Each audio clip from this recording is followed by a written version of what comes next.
Hi friend, তোমরা দেখতেই পাচ্ছ আজ 3 দিন বাদে আমরা আরও সকাল সকাল স্কুলে বেরিয়ে পড়েছি। দেখুন ফ্রেন্ড, এরপর দেখতে পাবেন সেই ব্রিজ। দেখতেই পাচ্ছেন ব্রিজের অবস্থা কি হয়েছে, চারিদিকে নোংরা জমে রয়েছে। 3 দিন ধরে বন্যাতে ডুবেছিল। দেখুন আজকেও জল ব্রিজের উপর ছুঁয়ে ছুঁয়ে যাচ্ছে।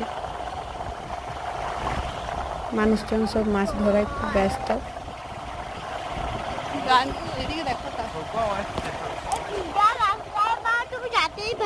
আমরা সকাল সকাল স্কুলের পথে রওনা হয়েছি। বন্যাতে ব্রিজটি পুরো 3 দিন ধরে ডুবেছিল, যাতায়াত পুরোপুরি বন্ধ ছিল। আজ 3 দিন পর আরও স্কুলে যাচ্ছি, ভাবতেই কেমন লাগে। স্কুল শুধু 3 দিন বন্ধই।